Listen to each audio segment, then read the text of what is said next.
Assalamualaikum warahmatullahi wabarakatuh Sobat Winners. Kita tanggepin nih ya satu buah pertanyaan bagus nih dari salah seorang sahabat kita, MBH Umbo gitu kali ya. Umi mau tanya, apakah kalau kita masih punya amanah hutang kita tidak boleh bersedekah? Mohon penjelasannya. Kita jawab ya.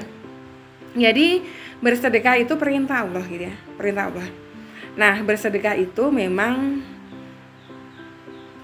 dianjurkan, tapi membayar hutang adalah kewajiban. Nah, sedekah itu kan nggak harus sedekah uang. Sedekah itu bisa macam-macam. Sedekah tenaga misalnya di dekat rumah kita ada masjid yang perlu kita bersihkan, nah kita sedekahkan tenaga kita. Kita sedekah makanan, mungkin kita lagi bikin sayuran banyak terus kita bagi ke tetangga, itu juga sedekah. Nah, kalau ini pasti konteksnya pertanyaan adalah sedekah uang.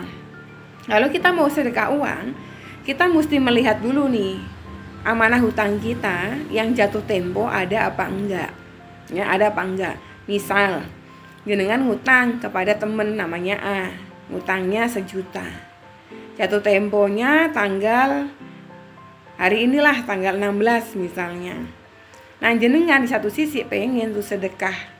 Pengen sedekah entah ke mana, ke masjid atau ke panti asuhan.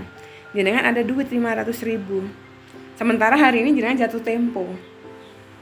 Jenengan nggak bisa main langsung sedekah-sedekah aja ke panti asuhan 500.000. Sementara utang jenengan yang 1 juta kepada si Mbak A, jenengan nggak bayar. Karena bisa jadi si Mbak A sesuai dengan perjanjian awal, tanggal 16 nih uangku mau dikembalikan sama Mbak Mbom nih ya. Dia ngarepin, mungkin dia ada kebutuhan yang keluarganya harus berobat, disuruh nunggu sampai tanggal 16 karena mau dapat uang dari jenengan, atau mungkin anaknya yang sekolah harus bayar iuran, LKS segala macam-macam itu ya, dan disuruh nunggu tanggal 16 karena nungguin uang dari jenengan. Nah, sementara jenengan nggak bayarkan ke dia, malah jenengan sedekah.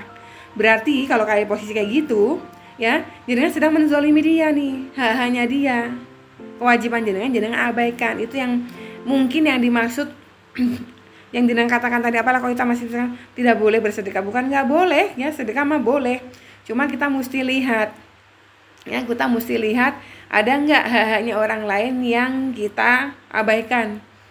Kira-kira kita menzolimi nggak orang lain.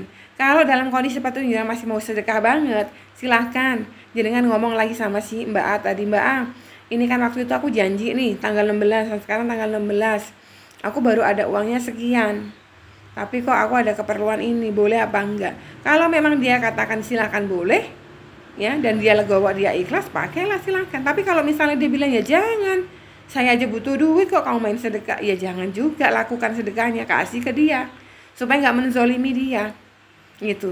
Karena biar bagaimanapun dianya ini sudah baik nolong kita pada saat kita susah. Jangan sampai nanti kemudian hari ketika dia kecewa sama kita butuh pertolongannya, dia udah nggak mau. Ya, jangan diam-diam main-main sedekah. Apalagi kalau sedekahnya sampai diriak-riak, dipamer-pamer, nanti orang lain ngadu ke Mbak A kan lebih gak enak lagi. Dia punya utang di kamu, dia barusan sedekah 500.000 di masjid tuh misalnya begitu. Kan lebih ini lagi, lebih gak enak lagi. Nanti jadi satu kamu jadi tahu, wah dia mah gegayaan, punya utang tapi sosokan sedekah. Nah, makanya jenengan mesti perhatiin lagi ada hak-haknya orang tersebut gitu. Ya, jadi bukan gak boleh sedekah. Sedekah kalau misalnya terpaksa pengen sedekah banget ya jenengan bisa tuh sedekah makanan, bisa sedekah senyumanmu, bisa sedekah tenagamu, bisa.